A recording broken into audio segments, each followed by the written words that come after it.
Hey, Mark here. So these episodes originally were released on Deep Blue Sea, the podcast, but I love these episodes. I love talking with Jay about movies that either are directed by Rennie Harlan or they feature aquatic sea beasts. I mean, they're some of my favorite conversations. Also, we've brought in some A-plus guests, and we just had a great time talking about these movies on Deep Blue Sea, the podcast. So I figured if you haven't listened to these yet, I would include them as a bonus episode on Movies, Films, and Flicks because I just enjoy the conversations. I think they're worth listening to, and I think you're going to like them. So after you listen to these episodes, if you dig them, go check out Deep Blue Sea, the podcast, or just look out for more. And thanks once again for listening to Movies, Films, and Flakes. I really do appreciate it. There's like 2.7 million podcasts out there, and I'm honored that you spend the time listening to Movies, Films, and Flicks. So enjoy this. If you like it, make sure to go to Deep Blue Sea, the podcast, and check out all of our episodes, which break down Deep Blue Sea 1, 2, and 3. They're insane.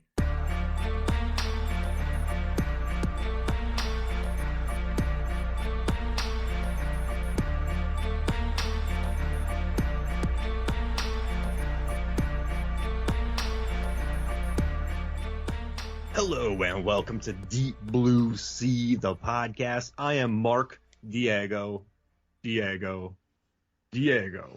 Hoffmeyer. And I am Jay Goddamn Cluett. So many. This is Deep Blue Sea, the goddamn podcast. He's like that guy he's that guy from Not Another Teen Movie that just swears an insane amount as a joke. Like, hey, like we're just making a character who does nothing but swear as a joke, but this is one in a real movie. Yep. Just such a mean character. Anyway, so we're talking about Primal, the movie with the mean character in it. What is Primal? Oh, sorry. No. Screw me all up, Mark. This is Deep Blue Sea, the podcast, where we talk about Deep Blue Sea adjacent films. We previously covered the whole Deep Blue Sea trilogy, one chapter at a time.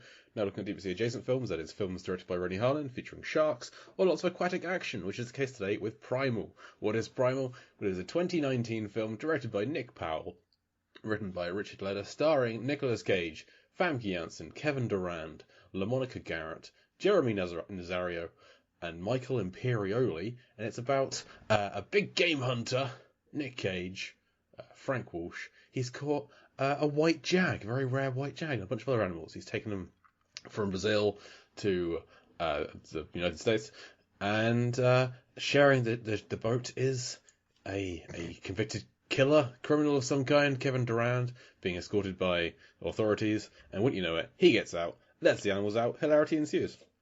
Now, this is a very special episode of Deep Sea, the podcast, because this is the start of a new season of the show. We've previously been doing weekly episodes for Deep Sea adjacent films. We're now moving to monthly. So it's not an exciting change, because listeners, I'm sorry, we're going to keep the podcast going, but it's going to be less frequently, because Mark and I have a second project that the day this comes out will be starting tomorrow, July 14th, Con Air, the podcast. We look at the classic Nicolas Cage escaped prisoner on a vehicle film, Con Air. So this felt like a good clashing of the Venn diagrams between Deep Blue Sea and Con Air of Primal. And whenever we start a new series, we like to bring in the same guest. A guest who once told us that it doesn't matter what film we cover, just let him know what it is and when he needs to be there, and he'll be there. And I feel like we're really testing that promise that he made. Mark, who's joining us today? Oh, it's the wonderful, it's the illustrious, it is the polo-wearing man who built a corn maze in Iowa so he could be more like Patrick Wilson. It's Nicholas Rehack. It's me, the federal clown. That's how I felt watching this movie. Just a regular Einstein. When he called him a federal clown, I thought he called him a feral clown. Which was going to be my intro for the show today, was Jay Feral Clown Clue, and then I read it, I watched it again, I was like, wait, he said federal clown, that's less funny. Diego. Wipe all the froth from your mouth, Mr. Chuckles. We're on a ship, pal. There's a some... kitchen fight in this movie with monkeys. Yeah. On a boat. On a boat. I mean, so I watched this once, and I bought it. I had to buy it because the rental was $4 and to buy it was $7. So I was like, well, whatever, let's pick it up. And I watched it the first time and I wasn't too entertained, but I started thinking about it. I started thinking about how dense the plot is, and just like this movie could have just had animals on a boat killing people, but they decided to put in 6'5" Kevin Durand, a what does he call him? A Sasquatch mother effer. Yeah, They decided to add him to this. the least subtle actor Canada's ever offered, I think. Yeah. Kevin Durand. I love Kevin Durand. He's great, but he's not. He's he doesn't play small. He gets it. And just watching, oh man. And then I started thinking about it. So then I watched it again, and then I messaged you. I was like, this is the perfect way to transition because we have Famke Janssen from Deep Rising. Deep Rising's Famke Janssen. We have kitchen fights. We have just Nick Cage trapped on a boat with a criminal. So that's kind of like Con Air. Yeah. I mean, it is just. This isn't an accident, Mark. I picked this for a reason. It's a very sweaty pick. Good sweat work in this movie as well. I just want to say that. They should have put that on the DVD thing. DVD box. Oh, man. Yeah, they should have put definitely. They should have put that on there. But yeah, just I mean, little garlands around best sweat work. now, okay. Quick question, guys. You are hunters, right? You've been kicked out of 8 zoos in 10 years. You're currently wearing a Henley. You got a nice hat, and you're in a tree house in a forest somewhere. In the movie, Nick Cage has a magazine, he has some nuts, and he has a cigar. What 3 items would you take with you? Like, so you got to have a food, a magazine, and a vice. Like, what would be your 3 that you'd take with you into that treehouse to wait for the mythical jaguar? Okay. So food, it's got to be something that lasts. It's got to be something kind of that's not terrible for you. You don't want to be getting all like gastroenteritis on it, on the animals you're trying to catch. Very good points. Very good. They would be downwind of you and mistakes. Can I tell you mine while you guys are struggling? Please do. Yes. All right. So I was trying to think of food that would doesn't make me fart. So. I would take an Empire magazine, not just because of Nick DeSemlin and the crew. It's because you can read that thing from cover to cover. Like you can normally there's a crossword puzzle in there. Yeah. So I mean, there's things in there to keep you busy. I used to buy it and just read it cover to cover, so that's great. Then I would take as my food. I would take some trail mix. Some good stuff, get some nuts, some chocolates, some dried fruits. Can't go wrong with that. I say I would eat them one at a time, but I just eat them all at once, and then they're gone. And I'm like, man, I planned terribly. And my vice, I would just take a big old espresso machine up there with me, scare every jaguar away for 300 miles. But I would have nice espresso up there with me while I was doing that. So that would be my vice. So coffee, trail mix, and an Empire magazine. Okay, I'm taking the book of Les Miserables. Because it's like 1,000 pages long. I'm only 100 pages in. I need some motivation to finish reading that book. I started it 6 months ago. It's and I need to keep like my wife got it to me for our anniversary last year, and tickets to go and see Les Mis. And I thought, I'll try and read this whole book before we go and see it. And we saw it 3 months ago. So I failed at that challenge. So that would make me watch it. Make me read it even. I want a Les Mis audiobook where Russell Crowe reads it. I mean, I didn't hate Russell Crowe in the film version until I saw the stage version and listened to somebody so much better do it. So I can now appreciate all of the criticism that he received for his performance as Javert. What would I eat? I was just gonna I eat terribly, so it's just gonna be like a big bag of chocolate. Which is terrible. Like chocolate gives me mouth ulcers if I eat too much of it, so it's just bad all round. But I mean, actually, I have some like chocolate coated like protein bars. They're not like protein. That's not what they're called, but like for running, they're good running snacks. So I'd have some of those. Sure. Nice. Not with peanut. There's some that most of them have peanuts in them. None of those. No, thank you. They're horrible. So peanut free. I don't have an allergy. I just hate peanuts. And my vice. Jeez. I don't have many vices. It's just drinking, and I don't want to. All right, so he'd have a pint. I will not have. I mean, I'm currently drinking a pint of Amaretto and Pepsi Max. So yeah, I just have a mini fridge full of Amaretto and Pepsi Max. You sure it's not a mega pint? Current events. So I love it, Nick. So my food would be I've been really big on whatchamacallits, the candy bar. So I'd have a whatchamacallit as my food. I would have Rolling Stone. What? Isn't that the song? Whatchamacallit? Did I just make that up? You might have. The commercial. They're like, whatchamacallit? As far as I'm concerned, Nick's made up the chocolate bar. No, I whatchamacallit? have not. Yeah, it's a real deal. Yeah. Yeah. I've only ever seen them in the store. I've never really seen a commercial for it. I think I dug deep for that. I pulled it from the recesses of my brain. Wow, There's somebody yelling at the podcast right now. How do you guys not know what he's talking about? I've never heard of these things before. So, whatchamacallit? We've divided audiences with the whatchamacallits. Oh, there's peanut butter in them. Hard pass. Oh, you need peanut butter. Yeah, dude, it's protein. Hard pass. If there's no protein, it's a whatchama. That's what you call it. It's the who's-y what's it. Why am I eating this? Just my who's-y what's it. Too much of it. See, on the Wikipedia page, there is a link to related brand Who's You What's It, and I've clicked it, and I do not have permission to be on that page, apparently. Yeah. So I was just making up. So whatchamacallit? Like if there was no peanut butter, I'd be like, whatchamacallit? No, that was a bad joke. Forget about that. It's how they name kangaroos. Wait, what? The legend goes that when settlers arrived in Australia, they pointed to an animal and were like, "What is that thing?" And they said kangaroo, which meant I don't know. And it just got named kangaroo. But it's like an old folk tale, I think. There are no kangaroos are not amongst the animals on the boat in Primal. As much fun as that might have been. That we know of. Yes, we didn't. Oh, there is there is. Whatchamacallit?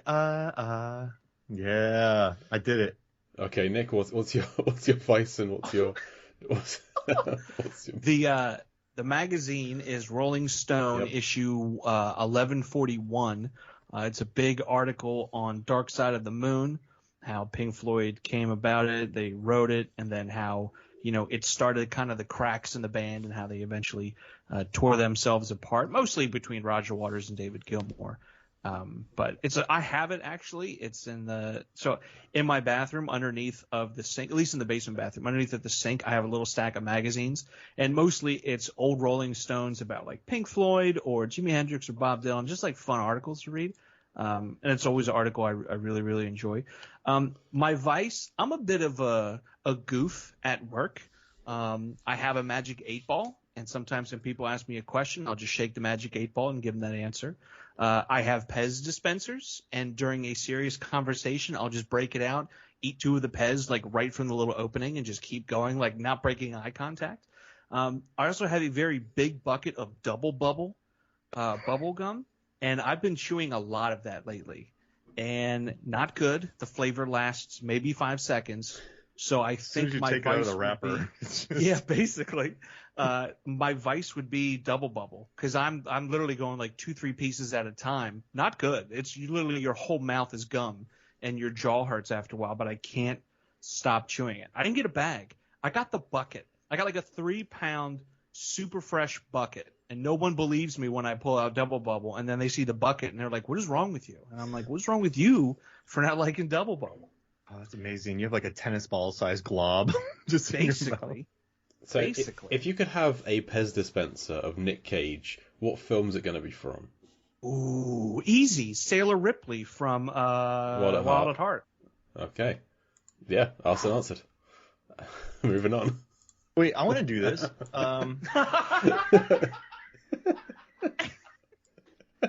Well, it's got to be Con Air because of the hair. Yeah, yeah. It's just a long flowing hair. I can't believe I just said I want to do this. Hey, hold on a play. second. Turn the train around. Don't leave me out of a Pez discussion about Nick Cage. For those wondering, I currently have a Mandalorian Pez, a Baby Yoda Pez, which is half the size of a Mandalorian Pez, and a Pizza Pez. It's a red Pez dispenser with a little pizza slice on top. Wow. Okay. I'm thinking of the Spider-Man, Spider-Verse, Spider-Man Noir. Ooh. For me, I think. So you want to cover up Cage? I mean, I'm not sure how well. It's been a long time since I've seen a Pez dispenser. I'm not sure how well his features would work scaled down to Pez size. I don't know what the definition is like on Pez dispensers these days. Nick is showing me, if that's supposed to be Nicolas Cage, then that is a terrible definition. No, it's a gingerbread man. My Fozzie Bear one at work broke, and I was very heartbroken about it. Fair enough. It's the only one I have near. I used to collect them. I have like loads. Do you have a Rolf one? I have a Kermit. I have a Piggy. I have a Gonzo. I technically have another Fozzie. I got a backup. Man, the framing of your camera on Skype is beautiful, Nick. Thanks, man. Thank you. I know it's not good for podcasting, but the way you're framed right, mind if I take a picture of this? Go for it. I'm a big knick-knack guy. And you got to compare it to mine, which has just got a giant light on the top of my screen. Huh? Like that one right there? This took me years to find at a thrift store. You're a knick-knack guy? Very much so. Look, I got a Hulk. Look, I got a Rolf right there, huh? Oh, that's beautiful. My camera's set up poorly to show you all of my knickknacks. So that's a very classy. That's a very classy collection, my friend. Got Rolf on the shelf looking at me. I got this guy set up here. Hey, look at that! A little moose. Yeah, it got to you. Mark, I sent that. Oh. Anyway. Podcast. So you look, it's even got my. All right, now look at that, Jay. Just happy to be here. I did find something really cool though. You know what? I'll save it. The one thing I liked about this, like the research of this movie, is I learned a lot about the director, who Nick Powell has done some insane projects. I mean, this guy was a stuntman who became a stunt coordinator, who then moved on to directing. But this guy did the second unit for RRR. The amazing Tollywood film that came out. Thank you. I learned about that. I got corrected on the podcast on Lamperty, so I'm very happy that I learned No, I'm happy. I needed to know that.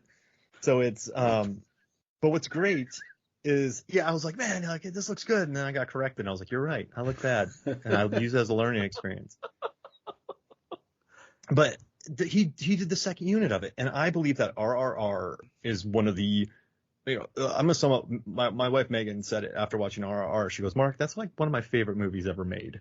She just absolutely loved it. But this guy who directed Primal did the second unit directing on it. I mean, this movie made $100 million.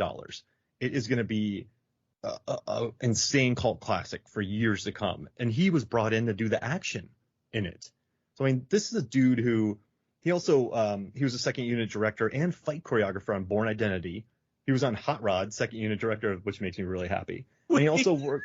Yeah, he was a second unit director on Hot Rod, and he also he did a lot of the stuff in the Resident Evil movies with Paul W.S. Anderson. He was a second unit director for him.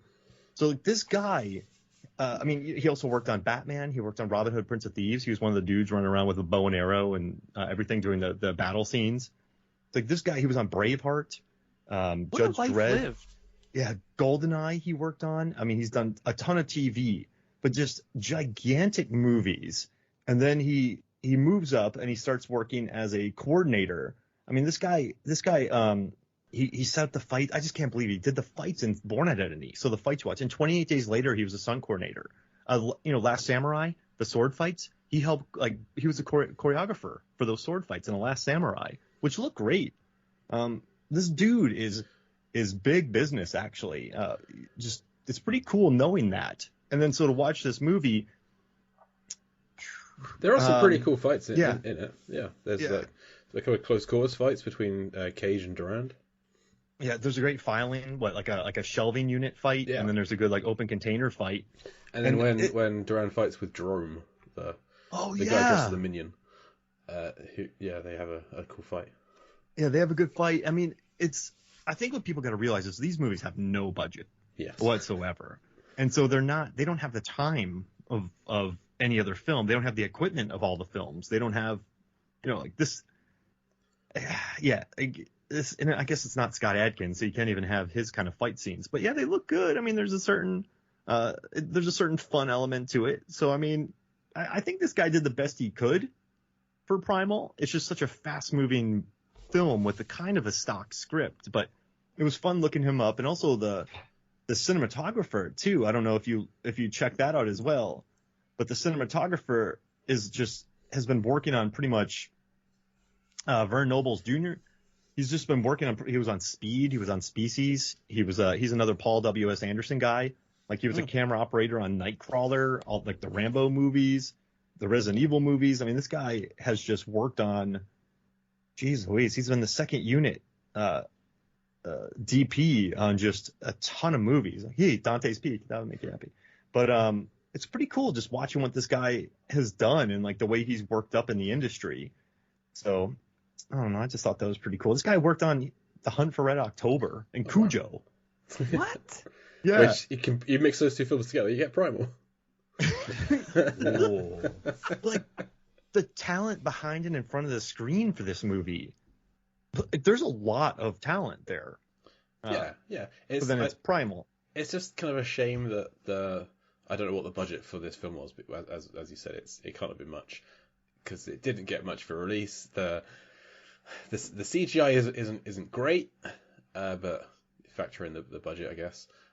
Like given that there's like animals featured prominently, they don't often look very good. So IMDb is saying the budget was $9 million estimated, which I think makes sense. I don't know how much of that went to Cage to buy another T-Rex skull or whatever. But no, to pay off his T-Rex yes, skulls. Of course. You can't buy more. You have to pay off that first one first. Yeah. But it feels very much like a 90s film. I feel like if this had come out during that like The Rock Face Off, Con Air kind of peak Cage, this would be another cult action classic. Like pretty much the same cast, because Famke Janssen and Michael Imperioli were working back then. I'm not sure when Kevin Durant got started, but sub him out for Malkovich. I think have a fun film, or Giamatti, of course. And you make a great point because, like, remember Turbulence with Ray Liotta, Nick? No, like, I don't. Remember, like, the 90s had those serial killers. Hey, I asked Nick. The 90s had those crazy serial killers that were so over the top, and I think Kevin Durant is channeling that with Richard Loeffler, and so you can tell he's loving it. He's having fun with it. He's having some fun with his teeth. So, he's a 90s villain for sure. Like him and Gary Oldman from The Professional would go have a pint together. Yes. I like Kevin Durant. I really do. I ever since Smoking Aces, I see his face and I'm a fan and I want to see whatever he's in. But I feel like he just kind of just comes up short with his performance and his portrayal. I'm watching this. I'm like, man, we should really swap roles, him and Nick Cage. Like Durant should be kind of like come in like the hero and this guy, and Nick Cage should be the one, I mean, for lack of a better term, like chewing the scenery and being like, more of a Nick Cage that we're used to. But then again, it's like a typecasting thing. So would it be? I think it'd be fun, but it just misses it for me. I think that in terms of switching roles, I feel like the criminal or the guy locked up, Kevin Durant, needs to end up being the hero. Like it's going to be like wrongfully convicted in some way, breaks out, animals get loose some other way, perhaps. Because I think the fundamental problem you have with this film is our lead character, Nicolas Cage. He's a bad guy. He's like a big game hunter, who is like a belligerent asshole from second one to every single person he makes. Famke Janssen is just trying to make like nice, pleasant small talk with him over dinner. And he's like flipping the bird at Michael Imperioli and just being a complete twat straight away to everyone. That's like when he's at the village before he leaves. It's the one scene that kind of bummed me out is he's getting ready to leave and he takes his wrapper and just throws it on the ground. And immediately in my head, I'm like, I hope someone from the crew picked that up after the scene was filmed. I'm so worried about him littering and not treating humans like not humans. Like, Hey, get your kid some shoes. Because that's the scene where he's like a good guy because he gives his driver turns him down, but he still gives him some money to buy his kid some shoes. Like that's like we see this flash of niceness to him. Otherwise, we just hate him.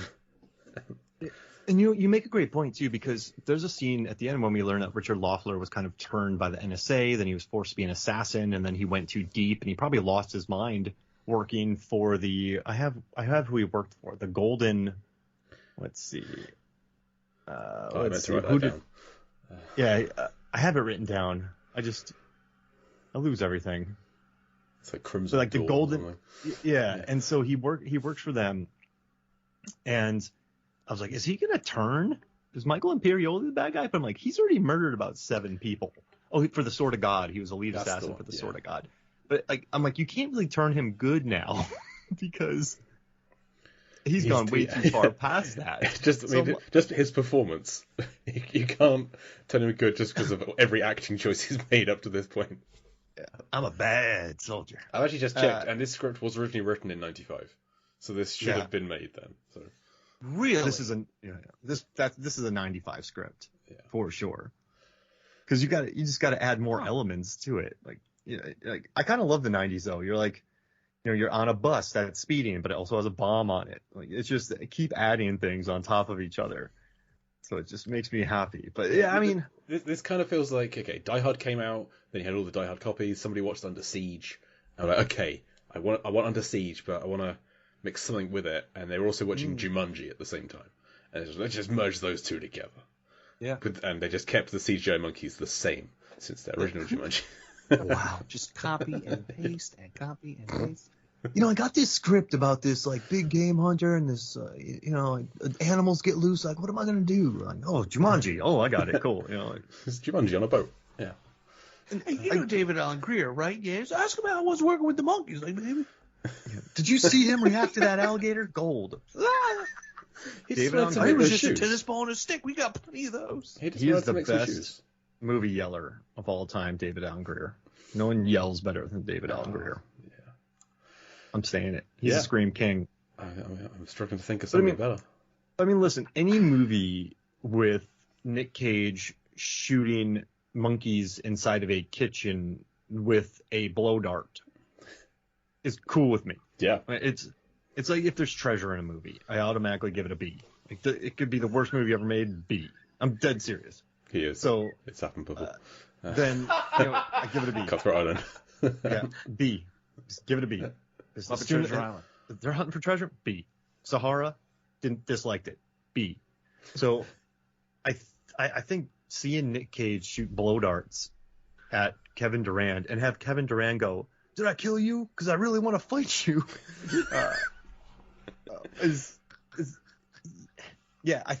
You just gotta enjoy it. Like, you just gotta kind of let loose and let it wash over you. But it's not like a Moonfall-esque experience that's just totally insane. So it's never gonna reach like cult status or so bad it's good status. It's just gonna be Primal, 4.1 on IMDb. It's not like it had some crazy twist where he works for the CIA, but he's been like experimented on, and he can actually like turn into a werewolf, and that's where the Primal comes from. And all of a sudden, he like becomes a werewolf during the last fight scene. Could you imagine? That would automatically make it a cult film. Make it a cult film. Man. And then Kevin Durant looks at him and goes, "I can do that too." And then he turns into a werewolf, or Frankenstein. Yeah, and then you just, I'm here. Like Famke Janssen turns invisible. I think we're onto something. This is that dark universe they tried to do. Yeah. But dark universe on a boat. You know what's tough? The toughest thing about this movie is that it was released in 2019. Mm-hmm. So I kind of feel like at this point, Cage had some momentum going for him. Because, like, let's say this movie was released in, let's say 2015, 2016. That's like coming off of Outcast, Left Behind, Dying of Light, The Runner, Pay to Ghost, The Trust, Dog Eat Dog, Snowden, USS Indianapolis. You'd have been like, okay, fine. Like, it's just part of his run that he's currently on. But then he starts doing Mom and Dad in 2017, which is really good. Then he does Mandy in 2018. Yeah, and then he moves on to Teen Titans. Then he's in Spider-Verse. Then he drops Color Out of Space in the beginning of the year, which is a wonderful film. And then he goes to Primal. Yeah. So you're just sort of, you're like, man, Cage is back. Like, Cage is turning the corner. And then I saw the trailer. I was so excited when I heard about this film. Right, exactly. Run. And then when you felt the trailer, Jay, when you saw the trailer, Jay, how did you feel? Did you just feel deflated? A little bit. I was still thought like, I'm still looking forward to this, but a little less so. And then I had seen this before, so I picked this for the podcast having seen it before, and I hated it that first time around. I thought it was terrible, but it seemed like just the most Deep Blue Sea and Con Air adjacent film I could think of. It was this or USS Indianapolis, and I didn't want to watch that. I haven't seen it before. I've heard it's terrible. I didn't want to watch it. So I thought, hey, we'll find things to talk about. Primal could be fun. And I watched it again, and I liked it more. And then I watched it again, speed run through, and I liked it even more. It's a film to watch in double speed. But yeah, I had fun with it. But then going from Primal to like Willy's Wonderland, incredible film. Yeah. And then Pig and The Unbearable Weight of Massive Talent. Those three come in a row. That's just a phenomenal run. It just comes at such a bad. I felt like it came at a bad time for Cage. And maybe if it went, I mean, you know what's interesting? Do you think if this came out during his run from like 2014 to 2016, people would have been more kind to it because it wasn't Left Behind, it wasn't Outcast, it wasn't Rage, it wasn't Pay the Ghost. Yeah, exactly. All these films that do not exist. I mean, The Trust is good. The Trust is pretty good. Him and Elijah Wood, but I think if it would have come out in that time, maybe it'd be like, well, it's not as bad as the other one, so I guess that's good. I mean, I haven't seen any film in that kind of lull. But like Joe, I heard good things about Joe. Oh, Joe's wonderful. But I David haven't Gordon seen Green. So I heard people say that it's really good, but then I don't know many people that have actually seen it. So I love it. Got me beat. So I feel like Primal might have had good reviews, but no one would have seen it, or fewer people would have seen it anyway. Yeah, that makes sense. He commits though in this. Like, does he commit in this? I think he does. He always at least tries. But it's just unfortunate the character he tries with here is just so unlikable. But just looking at the DVD cover, I don't think he's looked worse. Just in terms of overall body shape and clothing combination, he just kind of looks terrible. Yeah. Through Cage? Yeah. Yeah, that Henley. They wanted him to look bad, right? Oh gosh. Yeah, just I'm showing the DVD image. What's on the front of it, Jay? Is that the one between the eyes? Oh, see, I'm looking at the poster where he's in between the eyes of the Jaguar. Did they say Die Hard meets snakes on a plane? Yeah, Die Hard meets snakes on a plane is the quote from Starburst. And I can see how you could get to that conclusion. Yeah, because of the snakes, but... No, there's two of them. What? There's three. Funny? One stays in a cage, but yeah, there's three. One of the funniest lines. He's like, he says, yeah, there's two snakes. He's like, how many? He's like, I just told you it was two. Like, I don't know why, but I burst out laughing at that line. I'm like, what? It had to have been improvised or something. Like, there's no way that was written into the script. Oh, there's so many just kind of snarky comebacks. Like when someone says, like, "Oh, you're sure that the water's out?" I was like, "I know how an effing faucet works, you federal clown." That's where that line comes from. Well, Nick Cage did say that a lot of the lines were improvised, and that's one of the great pleasures of working with the director. We stick to the blueprint, which is a script, but go off page when it's right. You know the line, "You kill my cat, I'll blow your head off." That was fun to say. The line, "Great pandas in the San Diego Zoo," all that stuff comes out of the comfortable relationships I have with the director. So I've been at sea 60 years, you for brains moron. Yeah. This one I'm going to have to bleep. So. But it's and then, you have the guy who's constantly saying, like, gosh darn it, and like just swearing all over the place, and every other word. You just have him yelling that he feels like another movie entirely. Yeah, and also he really does. And he's got his like assistant Jerome. There's a whole backstory for Jerome. He's like, he was in trouble with the law, couldn't find a white policeman to believe him, so I just took him on board the ship, and he lives with me now. I was like, what is this for? Like, this guy's gonna die in 10 minutes. He was about to fight a Sasquatch, and you know what happens when that happens. Dude, there's this scene where there's birds getting slaughtered. Yeah, there's the Fish Could Wander scene with birds instead of fish, yeah. This murdering birds.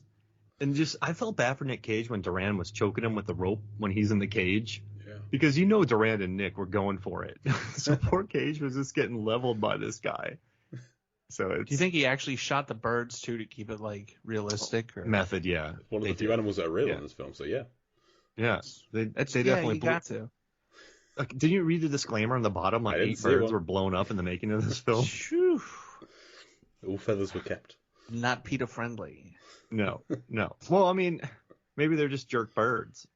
I mean, all birds are jerks, really, aren't they? You ever met a nice bird? You ever met a bird like, yeah, this guy's my friend? No. I've been attacked by a bird before. Hey, see, point proven. I want to be friends with Canadian geese though. I kind of want to adopt a Canadian couple. geese ain't bad. Yeah. Yeah, I would love some living in my backyard. My adopted penguin Chuck, he's a good boy. Chuck's great. I mean, of course, apart from Chuck. Remember when Chuck and I went to the brewery together? It was such a good time. He's just swimming around that big vat of beer. He was. He was doing his little tail wiggle. He was doing the backstroke. I didn't know penguins could do the backstroke. Yeah, well, get enough lager in them. Just circling around the bright tank. I'll start using beer terminology. Don't make me. Like double dry hop, double penguin IPA. I'll talk about wort. Hey, can you give us a tour through the boat? Can you do that real quick, Nick, for us? The boat? Yeah, that they were on in this movie. Can you give us a tour? Yeah, absolutely. So you got the front of the boat, right, or the bow. Thank you. Then you go through about the center of the boat, or we call mid-boat. Yeah, and midships. Then when you get to the back, the stern. You know what I mean? Some people like to say aft, and I'd tell them no. You have the port side, you have the starboard side. Now they call the starboard side because that's where you would look at the stars back then to figure out where you were. Then if you go downstairs, you got the main stairs, you have the side stairs. There's so many different stairs. I could spend another 5 minutes listing them all.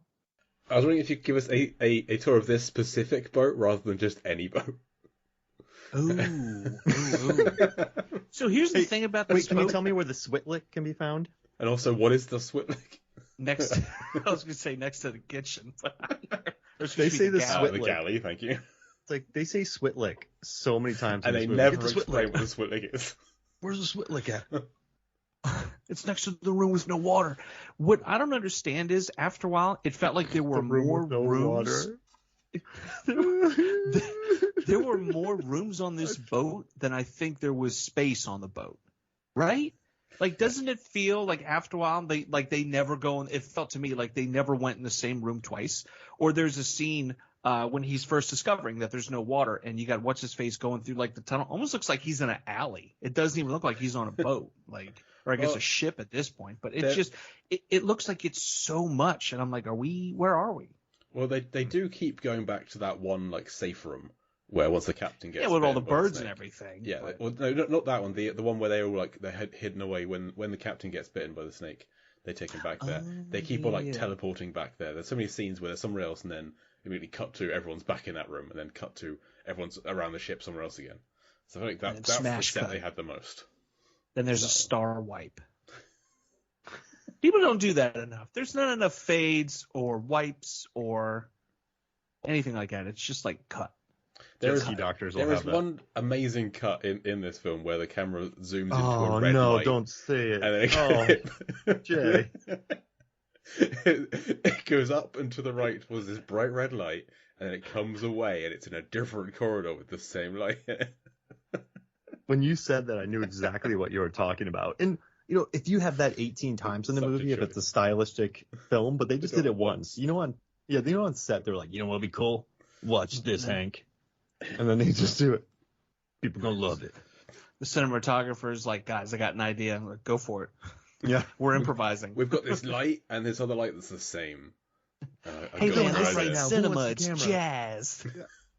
It's about the scenes you don't show. Get that crafty guy. Get him on the camera.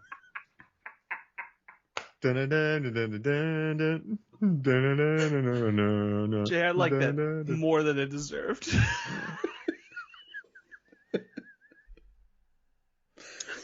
It's just a feeling, man. We're like the Beats in the 60s with this thing. Oh, man. You know what I love about Kevin Durant, though? This guy works. I don't know how he has any free time. You look in his movies, there's constant films, and then all of a sudden he's in 6 episodes of Vikings. And then he pops up to 46 episodes of The Strain. And then he's in 10 episodes of Swamp Thing. The guy just does not stop. He's in 7 episodes of Ballers. Well, he and Rock were together in Walking Tall. But I mean, this guy, I love how he just works. And he's always the bad guy. He was a bad guy in Noah. Lost. I first saw him in Lost. He's one of the mercenaries. He's in 11 episodes, but he's got quite a small role. But as soon as I first saw him, I was like, that's a face I'm going to remember. And he's ever since then I've always kind of like looked out for him and things, and he's always at least good. Like he's in X-Men Origins Wolverine is awful. That's because this is what it is. But he's like good. It's where I find out like Mark worked on it. I tend to be after I say if something is terrible, like Mark. If I worked on it, I worked on Devil's Knot. I say like I didn't like something, and then it's like, oh, I was an extra on that film. I worked on Devil's Knot with him. He was in Atlanta for that, and the guy. Very rarely are actors as big as you'd think. I remember Liam Neeson shocked me a little bit on Anchorman 2, but then this guy, well, like he's like he's taller than me. I'm 6'3", but he was like big. He was like wide. He was like a door. That makes sense. Yeah. I remember looking at him. He gave me this like crazy smile, and I'm like, "That's a big dude." I'm surprised I didn't say that out loud. Hey, man. Like, man, that's a big dude. What's going on, like, man? I almost Deuce Bigelow'd him. That kneels down and ruffles your head, kind of thing. Yeah, no, but like, you don't really see good job today. You never really see that in film or Hollywood, like people that big. But I'm like, this is a big guy. Like, no wonder he's not in too many movies because he would just dwarf, like I guess other people in there. But I did see, that was my one memory. I had to load people into a courthouse.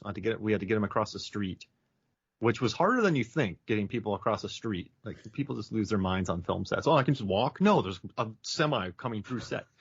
Yeah, just walk in front of that. Yeah, cool, awesome, yeah, great. It's jazz, man. We're just making it up as we go, baby. Feel it. But yeah, drums. Yeah, so drums. Where's Ryan Gosling? Never plays the snare the times, just the hi-hat. Yeah, Ryan Gosling and Rachel McAdams are so good and so good in La La Land. I wish we. But yeah, I don't know. I think I like Durand. You're right, Jay. He's got that interesting face. He's got a good presence. But he pops up in big movies. He was in that Robin Hood film. He had a big role in that. I love him in Legion. Have you guys seen Legion? I've not seen Legion. Is that the one where they're in a diner and like devils and demons and stuff? That was Paul Bettany's action star run. Ooh, yeah, yeah. Oh yeah, he's Gabriel. I saw him in the trailer for that. Yeah. Yeah, and like, listen, I don't know if it's a good movie, but it features a guy from Tokyo Drift. It features Tyrese from Too Fast, Too Furious. It has Adrian Palicki, who's awesome in Friday Night Lights. I mean, you have a stack. Charles Says Dutton sacrifices himself again. If you see him in a movie, you know he sacrifices himself. Yeah. And then it was features a weird ice cream person. I don't know, but what's interesting? It's a movie that I really didn't enjoy, but for some reason I think about it and I like it. Does that make sense? Yeah, and I've worked out why I haven't seen it because it stars Dennis Quaid, who I just have issues with. I don't know, but I need to get. You're not a Quader? That's on me. I'm not a Quader. Okay. So Ad Astra is like that for me. Ed Asner?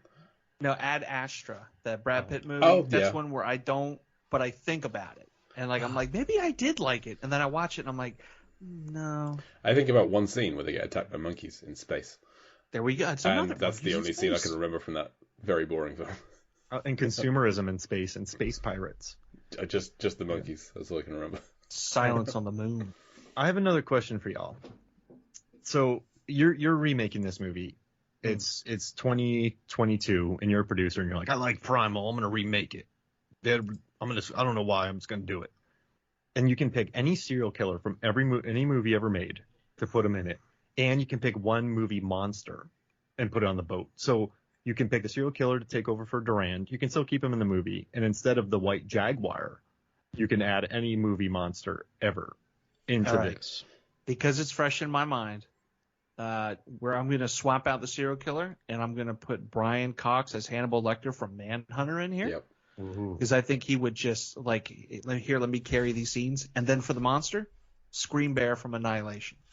Oh, hell yes. Can you imagine they're like, someone over there? And then they get in there and it's, oh my God, it's so fucking gone, dead. The screaming bear. Oh, man. I want this movie. That's terrifying. So, I kind of went dark, and I want to do Jack from The House That Jack Built because Matt Dillon in that film is just hilarious and brutal. Yeah. He's hilarious and brutal. And so adding him on this boat, that character with Nick Cage would be amazing. And then I guess I will add, you know what? I'm going to do Cthulhu from Deep Rising. Yep. Because I want to see Nick Cage capturing Cthulhu. Wait, so Nick Cage captures the screaming bear pig? Yeah, dude. Well, he tries. No, he gets them. In the beginning. He gets them. Yeah, so you got to figure out. I don't think it's a blow dart. I think it's something else. He's got to trick him into a box or something. Nick, you captured Cthulhu? Get away from me, you federal turd. Listen to me, you taxpayer-funded silly Sally. Why don't you go ride a seesaw by yourself? I love this. I love the double insults in this movie. Some guy calls him a scumbag POS as well. So it's like, let's add two. Jay, who's your killer and who's your monster? I was originally thinking Anton Chekhov's my killer, but I'm now going to go for a different Coen brothers. I'm going to go for Charlie Meadows, John Goodman in Barton Fink. Ooh, spoiler for Barton Fink. Okay. Raising Arizona yeah, reunion. that works too. Because I mean, John Goodman's just one of the best, and he's such a likable guy playing a serial. He's a guy who's not always playing a villain, but he's so great when he is playing a villain. And for my monster.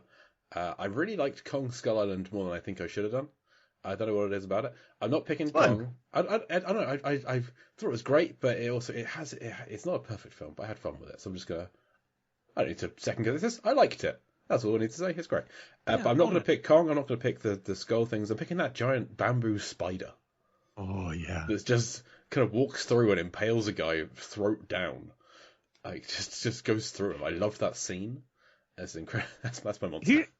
Here's the thing about that. Cthulhu, you could have its tentacles going throughout the ship, right? What's the spider doing? Is it just stomping through the ship and it sinks?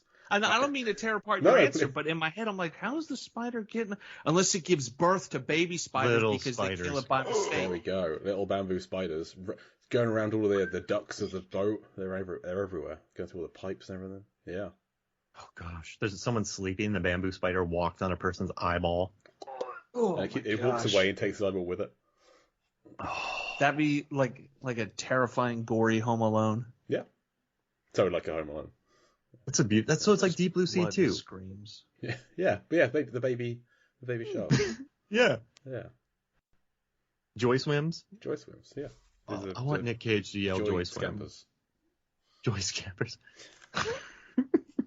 It's Deep Blue Sea too, but with Nick Cage. And I want this movie. I mean, I feel like that's a way we can relaunch the franchise if we get Nick Cage to be in a Deep Blue film. And John Goodman was in Kong Skull Island too. I mean, everyone was in it. Well, yes, he was. Yeah, no, he wasn't. That was John C. Reilly, but no, he was in there as well. There's like 20 people in there. Can we talk about that scene where, for no reason, Tom Hiddleston puts on a gas mask and slices his way through a field of poison gas? I mean, what do you mean for no reason? It looked cool. I was going to say, it's going to be with this. I think my character would do this. I don't think he would, Tom. Let's just try it. See you later. Turn the cameras on. I'm running. Hey, what is this? What story function does this serve? Shut your face. I'm Tom Hiddleston. That's what it serves. Look how this T-shirt looks on me. So, sorry, Jay, I cut you off. I mean, I was done. Yeah. So Russell Crowe kills our Kevin Durant in 3:10 to Yuma easily. I don't buy it. Oh yeah, he is in that, isn't he? But that's Pete Crow. So I guess Pete Crow could take out Pete Durant. Yeah, it's not like. Well, I mean, I feel like if you put Kevin Durant in The Nice Guys, I feel like Russell Crowe it would be slightly more difficult, but I still would say Russell Crowe's going to get him. Going to take him. That's not physical peak Crowe, but that's. It's mental. Yeah. A lot of gaslighting. That's how Crow gets you now. Gaslighting. Yeah. And shoes. Leather jacket. It's a very dated reference. He's fought his way around the world. It's a phone, not a shoe. God damn it. It's Primal. Yes, Primal. So overall, I like the film. I didn't like the kind of tacked on romantic subplot where like he wins Famke Janssen over because they hate each other. No, she tries to be nice to him to start with. He proves that he's a terrible person, so she hates him. And then towards the end, he saves the day a little bit. But still, in a really sadistic manner. Like, yeah, he bests Kevin Durant. He then tranquilizes him, strings him up, and has him eaten by a jaguar. That's a horror movie death. That's not a nice guy move. At least he's not feeling anything, but he's got to look at it. No, he is feeling it. Right? That's what he says. He says he can still feel. He just can't move. So he feels that he's being eaten alive, but he can't do anything about it. That's like, Elijah Wood's death in Sin City, where he's just like chained to a tree, eaten by dogs. Oh yeah. Smiling the whole time. Yeah. And also, I love when the guy gets bit by a snake and Nick Cage is like, "Yeah, we got to go get morphine." He's like, "He's dead." Didn't he look kind of weird when he asks about it too? Yeah. He's like, we need to. He's like shifty when he asks about the morphine. Almost like he's like, yeah, let's get the morphine for the guy. Meanwhile, he's like, I got morphine. But he says he has a 20% chance of survival even with the antidote. They do not have the antidote. He survives. 2% chance then. Some guys have all the luck. Isn't that what Phil Collins said? No, Rod Stewart said that. Ooh, Rod or Phil? Or was it Alanis Morissette? It's one of the two. It's ironic. Don't you think? I love in the trip to Italy or Spain how they just drive around listening to Alanis Morissette the whole time. Jagged Little Pill. Good album. Not Jagged Edge. Not Jagged Edge. Not that band. But yeah. So last question from me. Jay, Nick, who would you rather battle on this boat? Ooh. The White Jaguar and Kevin Durant, or evil Patrick Wilson from Insidious 2 and evil Patrick Wilson from In the Tall Grass. In the Tall Grass. So cardigan, evil cardigan wearing Patrick Wilson, evil polo shirt wearing Patrick Wilson, or a White Jaguar and Kevin Durant. Which two? So it's the Wilson twins. Ooh. I think I'm going to go for the Wilsons. Oh. Because once you figure out one Wilson and their patterns and their behaviors, I feel like you could figure out the other, and you might have a better chance at besting them. Whereas a Jaguar, you don't know what's going to happen. And then Kevin Durant, you really don't know how big he is until you see him and get close to him. And that smile is so disarming and charming, but terrifying. I'm going to go the other way. I'm not going to go for the Wilsons because I feel like I couldn't figure out even one, let alone two. So I have not seen either of those films. Whereas Loeffler and the Jaguar, they're not going to be working together. To start with, I just got to hide. I just got to secrete myself away somewhere until one of them sorts out the other. The survivor will be injured in some way, and Nick Cage manages to beat them both. He just traps. Let's say I feel like the Jaguar's going to win. It's going to take out Loeffler because it's a Jaguar.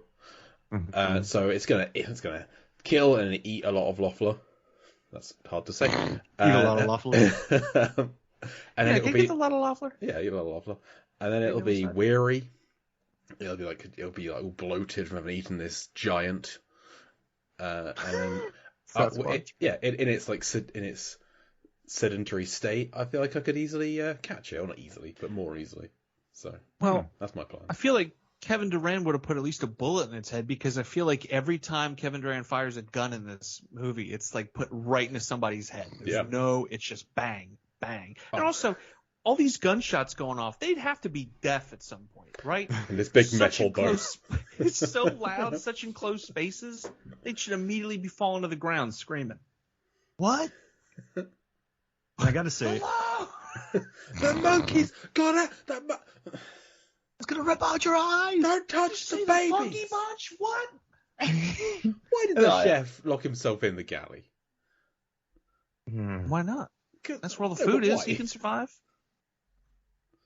Because that's a silly move. And also, I love all the adherence that Kevin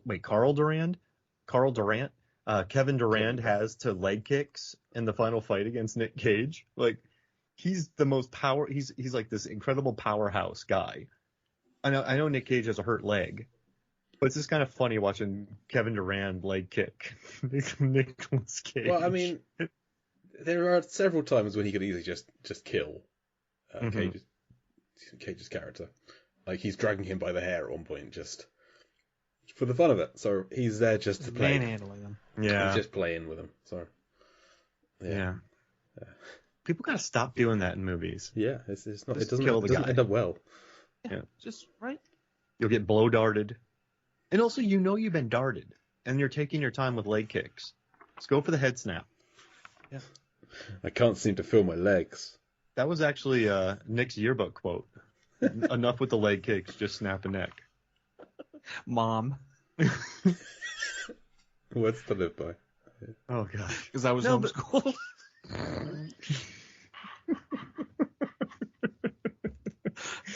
Here's my yearbook. It's a family album. Like a picture of you and like a huge 400-page book. It's like athletics. It's the War and Peace of Nick. It's like, where's Rehack at? Flip through there. Where isn't he in this book? Oh, no, you would have two pictures, most likely to be on a boat with a killer white jaguar. Then you would be in there. Mm-hmm. That And makes then sense. the quote, enough with the leg kicks, Mom. Listen, leg kicks work. So, how is Primal like Deep Blue Sea? I have a list. I'm still doing this kind of thing. As an animal They're POV, beautiful. I was gonna have you do it first, but you kind of hated it when I made you do it the last time. I was just unexpected.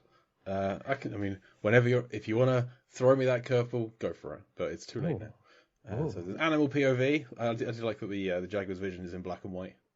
I don't know if that's the case or not, but hunting animal in an opening scene, and he tranquilizes it. The hero yells at a bird eating his food. It becomes his pet bird, and it talks.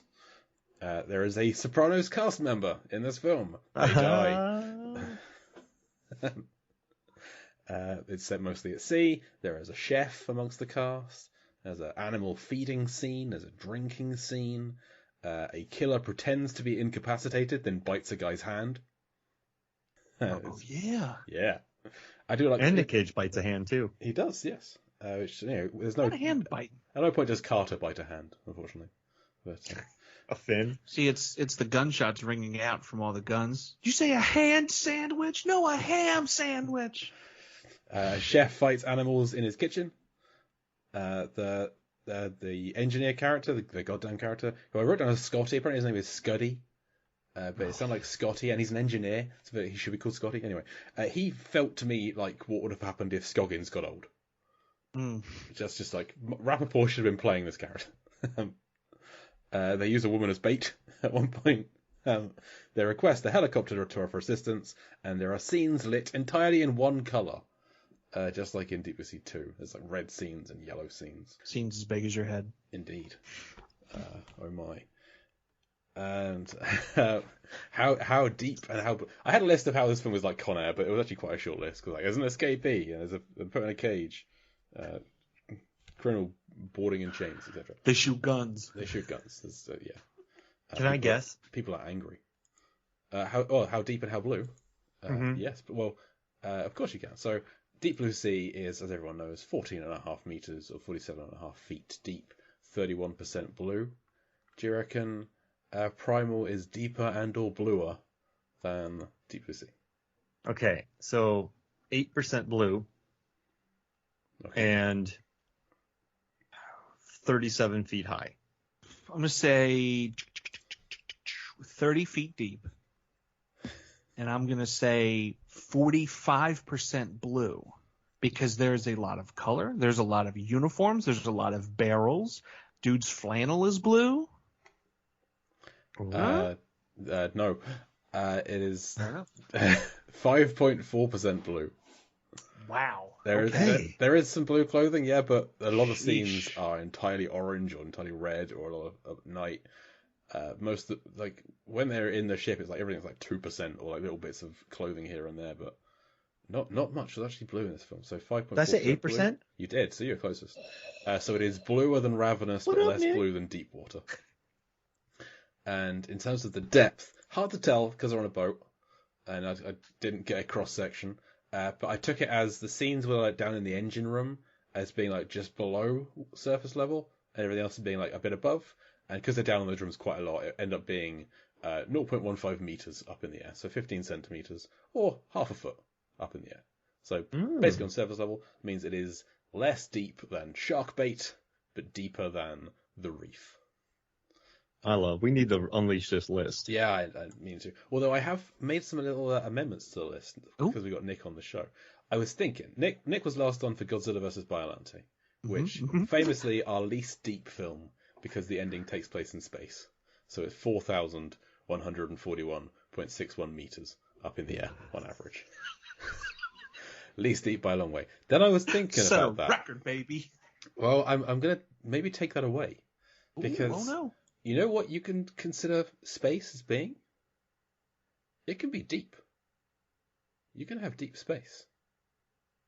You can be in space. I don't like where this is going. And be deep. So I was thinking, should I take it that when you pass that atmosphere level, are you then going further depth-wise into space? That's what I'm thinking. Wait, so when you hit, once you hit. Sure. So you keep going up. And once you hit the edge of the sky and the start of space, you then start going in depth-wise. So you start getting deeper when you go into space. So it goes up to, I think it was like 16,000 feet. I think I worked out. So I Googled where the I worked out how to type it into the search bar. And so like 16,000 feet was roughly where space starts. And so everything beyond that becomes deep. So if I were to factor that in, and also I kind of revised the satellite height that I had for this. If I factor that in, then Godzilla vs. Biollante, if I take the height of Biollante at the end of that film as being the same height as the GLONASS satellite used for GPS and stuff, then the average drops down from 4,141.61 meters to 510.71 meters, putting it between Skip Trace and The Misfits. Two ground-based films, apart from the bits where they're in planes. So I don't like it. You'd rather keep it up in the I'd echelons? rather keep it, yeah. Okay. Because the further away you are from the water, the further up you are, right? Yeah, I just wanted to pose this as a possibility. But if we're all happy to keep it up in space, then it can stay up in space. I just want to see what it does to the chart because it means that Cliffhanger becomes our least deep film. Oh, because that's up a mountain. But it doesn't affect the blueness at all. Can you explore the what's the word, like the subjective deepness of it? Or the how you can't explore it when it's jazz, baby. The metaphorical depth of this film. Get that clarinet, brother. I mean, I would love to. I don't think I'm equipped to do so, but I can try. I'll play the clarinet. Yeah, I never heard of that. I want just do a ranking though, at least, Jay. Just kind of go through and what's put the most thematically depth film that we've covered? Yeah. This is an impossible task. Yeah, because we have a lot of them. There's like 60 or so. I think there's 50 films on this list at the moment. And which one makes you cry the most? Which one makes your heart yearn? Orca. Actually, I mean, Orca's got to be up there. It does. When that pregnant whale gives birth and then dies.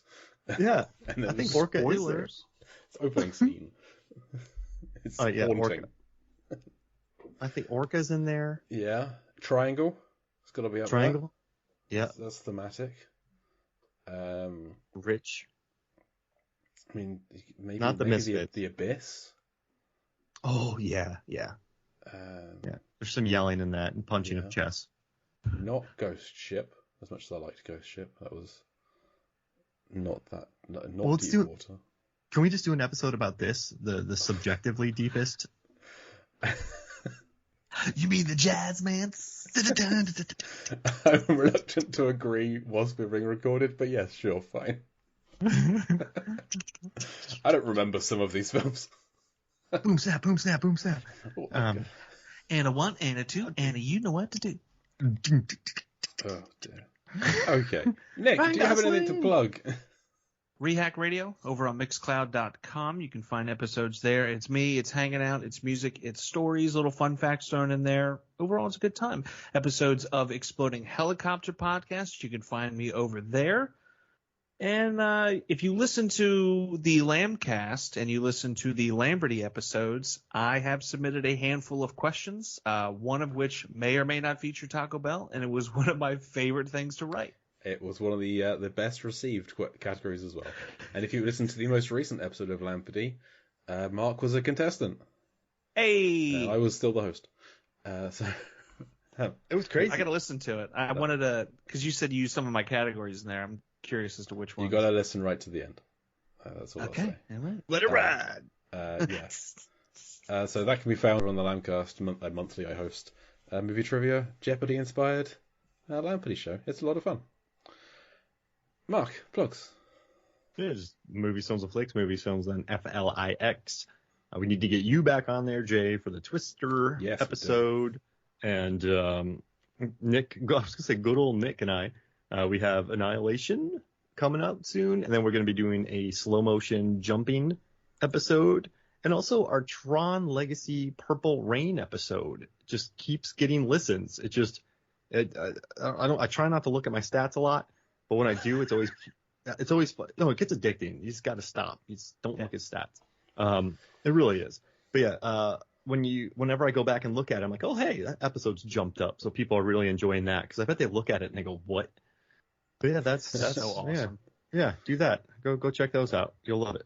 Excellent. And you can follow the podcast on Facebook, Instagram, and Twitter at Deep Blue Sea Pod. Email us, deepblueseapod@gmail.com, for any Deep Blue Sea adjacent films we haven't covered that you think we should. And if you're listening to this the day it comes out, then head on over tomorrow to your podcasting feed and look for Con Air, the podcast, where you'll never guess who our first guest is for Chapter 1 of Con Air.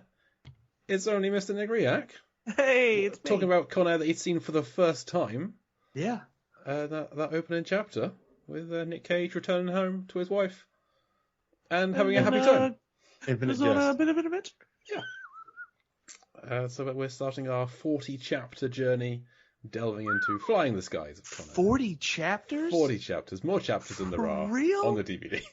Oh my gosh. 40? Yeah. That makes sense. I mean, I know. I figured it should be more as well, but we kind of Wait, 40 chapters? I thought it was like, for real? You're not messing? I could have swore it was like 22, something like that. Like, there's 18 on the DVD. That was not enough. So I broke it down more than that. Okay. Yep. Okay. You're on for half of them, I think. just one so far. We'll probably have you back towards the end. Yeah. Anyway, let's watch the credits. So this podcast, Deep Blue Sea, is now becoming monthly. Next month will be The Reef Stalked, sequel to The Reef, 2022 new release. So come back to hear me and Mark talk about that sometime next month. Haven't worked out the full schedule yet, but it'll come out at some point. And thank you, Nick Riak, for joining us today. Thank you as always for having me, guys. It's always a highlight of my week. I've been Jay Cluett. Mark Diego Hoffmeyer. And we'll Deep Blue see you next month. Goddamn!